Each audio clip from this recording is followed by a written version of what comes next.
नहीं थक रहे थे और घर के लोग हर मेहमान की आवभगत में लगे हुए थे। लेकिन इसी खुशियों भरे माहौल के बीच एक ऐसी बात शुरू होती है जो धीरे-धीरे पूरे परिवार का माहौल बदलने वाली थी। तभी सबकी नज़र आंगन में बनी बेहद खूबसूरत रंगोली पर जाती है।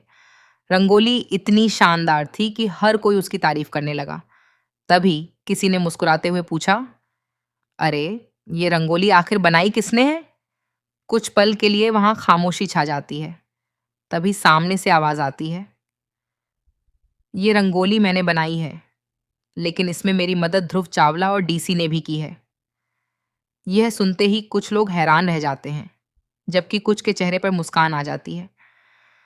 तभी वह शख्स बड़े आत्मविश्वास से कहता है, "आप लोग शायद मुझे ठीक से जानते नहीं हैं। मेरी पहुंच बहुत ऊपर तक है। ऐसा कोई काम नहीं है जो मैं नहीं कर सकता।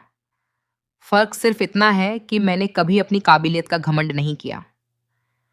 उसकी बात सुनकर कुछ लोग प्रभावित होते हैं, लेकिन कुछ के चेहरे पर साफ दिखाई दे रहा था कि उन्हें उसकी बातें बिल्कुल पसंद नहीं आईं।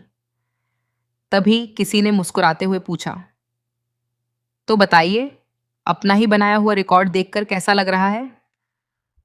वह हल्की मुस्कान के साथ जवाब देता है, "अच्छा लग रहा है, लेकिन सच कहूं तो मैंने ये सब अपनी तारीफ सुनने के लिए नहीं किया।" इतने में माहौल फिर बदल जाता है। सामने खड़ी आरंभ हल्की मुस्कान के साथ कहती है, "वैसे मल्लू जी, आपने अपनी बेटी को कभी समझाया नहीं? ये हमेशा कहती रहती है कि मर्द लोग रंगोली नहीं बना सकते।" उसकी बात सुनते ही वहां मौजूद कई लोग हंस पड़ते हैं। लेकिन तभी मल्लू जी गंभीर आवाज में कहते हैं, "बेटा, इंसान के विचार सिर्फ उसके अपने नहीं होते, उसके आसपास का माहौल भी उन्हें बनाता है। आरंभ ने इस घर में कभी किसी आदमी को रंगोली बनाते नहीं देखा, इसलिए उसे यही लगा कि ये काम सिर्फ औरतें करती हैं। इसमें उसकी कोई गलती नहीं है।" उनकी बात सुनकर कुछ लोग सिर हिलाने लगते हैं, लेकिन तभी एक महिला तंज कसते हुए कहती है, "आपकी बातों में तो हमेशा जहर ही भरा रहता है। बेटी का ससुराल है, थोड़ा तो लिहाज कीजिए।" कुछ पल के लिए माहौल फिर असहज हो जाता है। तभी कोई बात बदलने की कोशिश करता है और कहता है, "अरे छोड़िए ये सब, जरा इस सजावट को देखिए, कितनी शानदार तैयारी की गई है। हर कोना कितना खूबसूरत लग रहा है।" सामने खड़ा व्यक्ति चारों तरफ नजर घुमाते हुए कहता है, "हाँ, सच में बहुत सुंदर है।" तभी कोई उससे पूछ बैठता है, "लेकिन आप इतने देर से तैयार क्यों हुए? सब लोग आपका इंतजार कर रहे थे।" वह मुस्कुराते हुए जवाब देता है, "मैं तैयार इसलिए नहीं हो पाया क्योंकि मैं रंगोली बनाने में व्यस्त था।"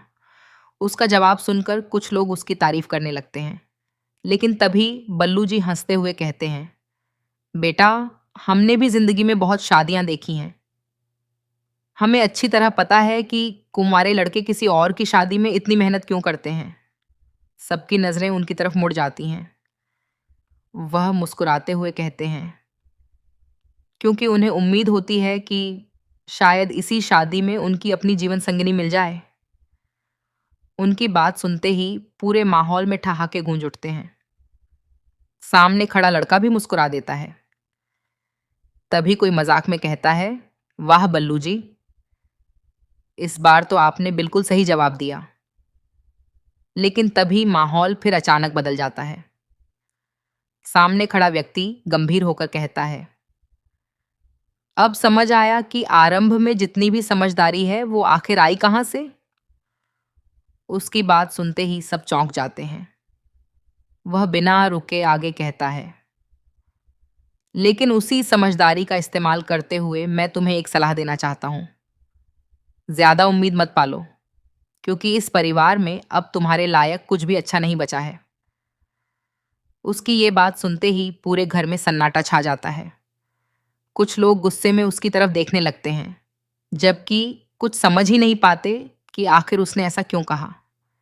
तभी एक महिला गुस्से से बोल पड़ती है, ये हमेशा ऐसी ही उल्टी-सीधी बातें करते रहते हैं। इनकी बातों पर ध्यान मत दो। लेकिन वह बिना घबराए शांत आवाज में कहता है, मैं वही बोलता हूं जो सच होता है। कड़वा जरूर लगता है, लेकिन सच बदल नहीं जाता। इतने में एक और महिला उसकी बात का समर्थन करते हुए कहती है, आंटी जी, मुझे लगता है ये पहली बार सच बोल रहे हैं। इस परिवार में अभी भी एक अच्छी चीज बची हुई है। यह सुनते ही सभी लोग उत्सुक हो जाते हैं। हर कोई जानना चाहता था कि आखिर वह किसकी बात कर रही है। तभी कोई उत्सुकता से पूछता है, कौन? वह हल्की मुस्कान के साथ जवाब देती है, आपकी बेटी आलम। यह नाम सुनते ही सबके चेहरे का रंग उड़ जाता है।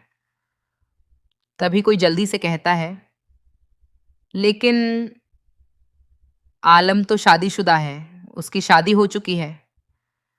सामने खड़ी महिला मुस्कुराते हुए कहती है, शादीशुदा है, लेकिन क्या कहानी सच में वहीं खत्म हो जाती है, या अभी इस रिश्ते का सबसे बड़ा राज सामने आना बाकी है?